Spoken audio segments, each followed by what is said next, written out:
What's going on, Weekend Hangover Nation? I'm your boy Surf, and I'm back with some more training camp battles. Today we're talking about the Houston Texans, and I'm going to jump right in. We're going to start with the wide receiver position. We got DeAndre Hopkins, Will Fuller, Keke Coutee, Vincent Smith, DeAndre Carter, Johnny Dixon, and Tyrone Johnson. Alright, so I'm going to start with DeAndre Hopkins. What can I say about Hopkins except he's elite? Is there a better contested ball catcher in the entire league? His 2018 season was ridiculously good. He had 115 catches, 1,572 yards to go along with 11 touchdowns. The most impressive part about Hopkins is he's got no Robin. I mean, he's a superhero with no pressure release at all. So it's all on his shoulders. There's no elite tight end to go along. There's no pass catching running back on that offense. So defensive coordinators have one job. It's shut down Hopkins, and week in and week out, he makes their asses fail. Next up, I got Will Fuller. The talented and often injured third-year receiver out of Notre Dame has shown tantalizing glimpses of ability. Fuller was the 21st pick in the 2016 draft. After a solid rookie campaign, Fuller suffered a collarbone injury in the following training camp. It cost Fuller the first 6 games of 2017. Then in 2018, the injury bug hit again. It started with a hamstring injury, which cost him the season opener.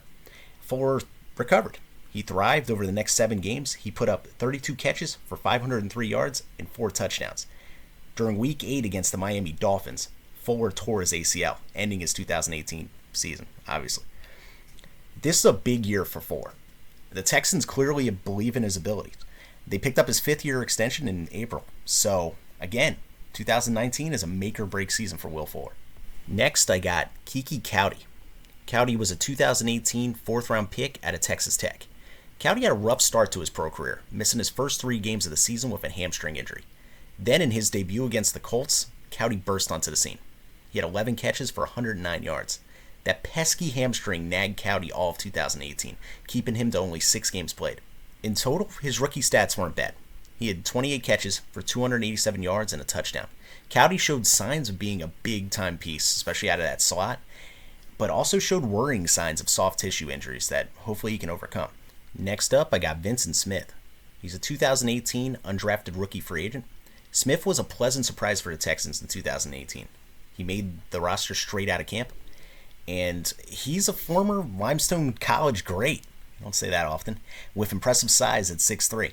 Smith played more in his rookie season than anyone would have expected with the numerous injuries across the receiving corps. He finished the season with 5 catches for 91 yards and a touchdown. A big touchdown against my Philadelphia Eagles, which didn't have me too happy. Next, I got DeAndre Carter, the resilient former Sacramento State great. Carter went undrafted in 2015 and didn't make his NFL debut until 2018 with the Philadelphia Eagles. You gotta be impressed with a guy who just keeps working at his game until he breaks through. Carter was given a chance to show off his impressive return abilities at both punt and kick. He's got that little guy balance. Reminds you a little bit of Darren Sproles. You know, those 0-degree turns, making dudes miss, being able to run through arm tackles. I'm a Carter fan, if you can tell.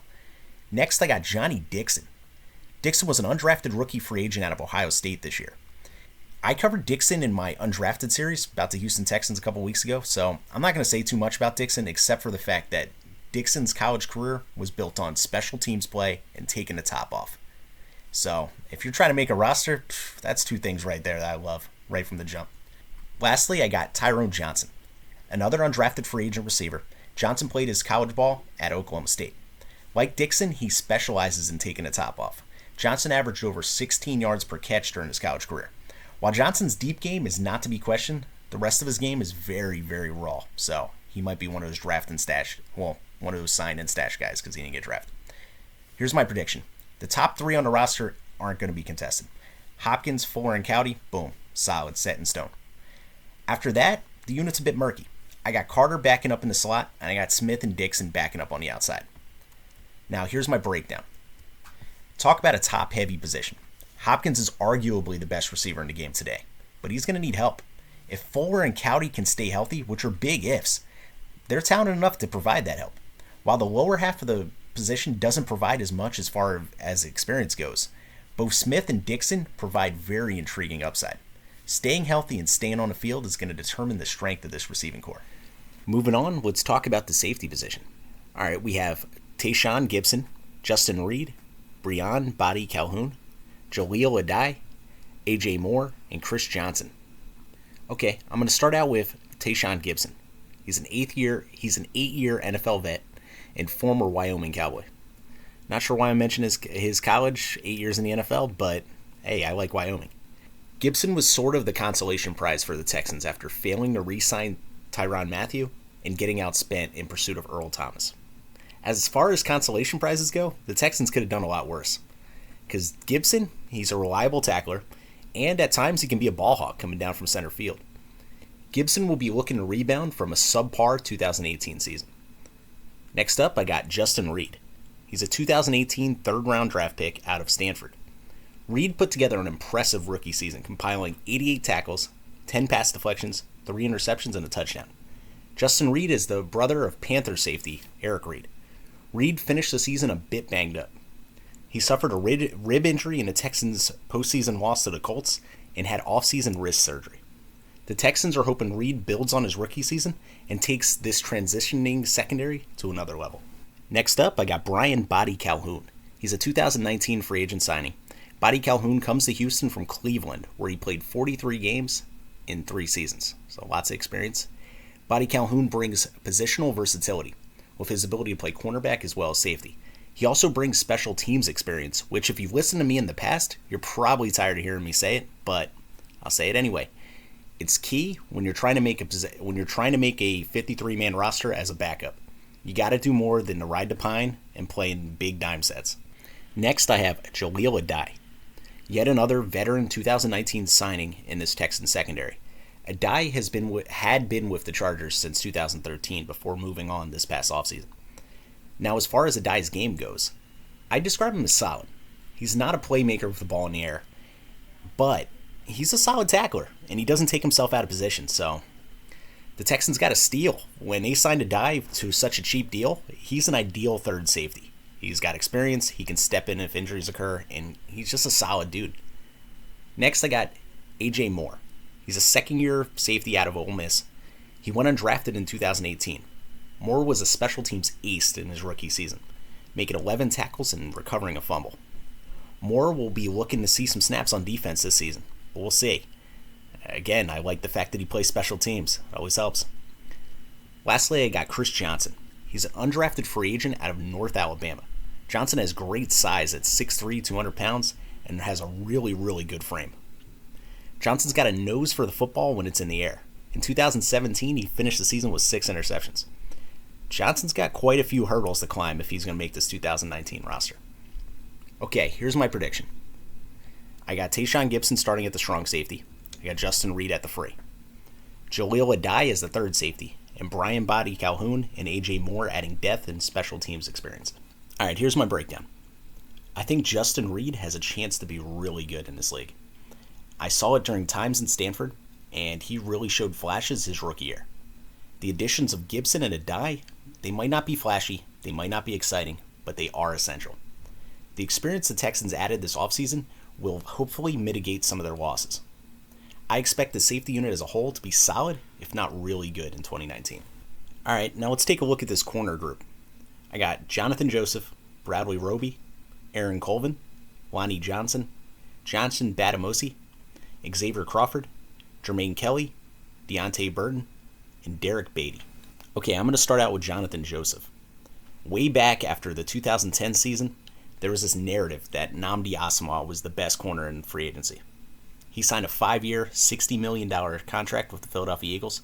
3 years later, he was out of the NFL. That same offseason, the Texans signed Jonathan Joseph from Cincinnati. 8 seasons later, he's still getting it done at the young age of 35. Has he lost a step? Sure. But his stats don't reflect any drop in play. He finished 2018 with 58 tackles, 2 interceptions, and 13 pass deflections. Joseph's solidity in an ever-changing Texans secondary has been pivotal to the team's success. And once again, the Texans are going to have to rely heavily on his veteran leadership in 2019. Next is Aaron Colvin. After signing a big 2018 free agent contract from Jacksonville, huge things were expected out of Colvin. And I got to say, he didn't deliver in his first year as a Texan. He put up very pedestrian numbers with 29 tackles, 1 pass deflection, and 2 fumble recoveries. Much of his struggles in 2018 can be attributed to a sprained ankle he suffered in Week 4 against the Colts. It caused him to miss the next 4 games, and he just never looked right after that. All indications are that Colvin's been working his ass off this offseason. He's healthy, and he's working like he has something to prove in 2019. Honestly, he does. If he has a second season like last year, I can't say that I see a future in a Texans uniform moving forward. Next up, we got Lonnie Johnson. He's a 2019 second-round pick out of Kentucky. Johnson was one of my favorite cornerbacks going into the 2019 draft. He's big, he's long, and he's a fluid athlete. 3 tools that are rarely seen in one package. Johnson's a bit raw with his ball skills, but that's a teachable trait. Because of Johnson's size, he's going to be relegated to the outside, which cuts down a bit on his versatility. I expect to see Johnson a lot in 2019 and moving forward. Next, I got Johnson Batamosi, famously known as the corner who got hurt in Super Bowl 52, which allowed Malcolm Butler to play, and well, the rest is history. Batamosi came over to Houston from New England in 2018. He didn't see time on defense, but was a key contributor on special teams. That alone is going to make him hard to supplant on this roster going forward. Next, I got Xavier Crawford. He's a 2019 6th-round pick out of Central Michigan. Crawford started his college career at Oregon State. He transferred to Central Michigan and played 1 season as a Chippewa. Crawford is about 6 foot tall and very long and lean. While Crawford's not the most physical corner, on account of that thin frame, he possesses great instincts when it comes to jumping underneath routes. I'm worried about Crawford's ability in run support. Watching him on tape, he just doesn't have that hunger to get down that line and take on blockers. It's crowded at the middle of this Texans depth chart at corner. So Crawford's going to have to stand out in camp to make this roster. Normally draft picks have an easier road, but there's a lot of guys. Next up, I got Jermaine Kelly. He's a 2018 7th-round pick out of San Jose State. Kelly tore his hamstring in training camp. The tear was bad enough that it required surgery and caused him to miss the entire season. So Kelly's pretty much getting a do-over on his rookie year. I love that Kelly brings size as well as athleticism to the table. It just remains to be seen if he can come back healthy and win a roster spot. Next, we have DeAndre Burton. He went undrafted in 2017 out of Kansas State. Burton signed with the Falcons and bounced back and forth from active roster to practice squad his rookie season. Burton moved around a few rosters before being claimed off of waivers in 2018 by the Texans. In Houston, Burton appeared in 2 games and played a little on special teams. Burton's 6'2", 205 pounds, which is really good size for a corner. With a camp full of bodies ahead of him, Burton's going to have to really turn some heads to make this 2019 team. Lastly, I got Derek Beatty, a 2019 undrafted free agent signed by the Texans. Beatty is a former college teammate of Lonnie Johnson at Kentucky. Beatty stands at 6'3", 187 pounds, so a slight breeze will knock his ass over. Thin, paper thin, Jesus. God, man. I hope he's been hitting the weight room because he's got a serious battle ahead of him if he hopes to stick on his roster. Okay, prediction time. The sun rises, the sun sets, and Jonathan Joseph starts at corner for the Texans. Some things are just automatic in this world. I foresee Lonnie Johnson winning the opposite spot outright, right out of camp. I think they invested a lot in him, and I think he's got enough talent where he's gonna start on the outside. I have Bradley Roby starting in the slot, and I have Aaron Colvin using his versatility as the first corner off the bench. I have the Texans holding 6 corners with Crawford and Kelly winning the 5th and 6th spots. My breakdown. It's a youth movement in Houston. Well, outside of Joseph and Roby. I really like the physicality that this unit brings, and I feel like the pressure up front with the aggressive style of these corners, it's going to be a hard road, man. Moving that rock up and down for opposing offenses against this Texans defense. The investment in young talent should show signs in 2019, but will really be felt in years to come. Thank you guys for listening. This has been a Weekend Hangover production. I'm your boy Surf, and you know what? Like, subscribe, join the crew, join the nation. Do whatever you got to do. Just join up, baby. And if you don't like what I said, leave me a comment. I like hearing good, bad, everything. So let's have a discussion. Anyways, laters.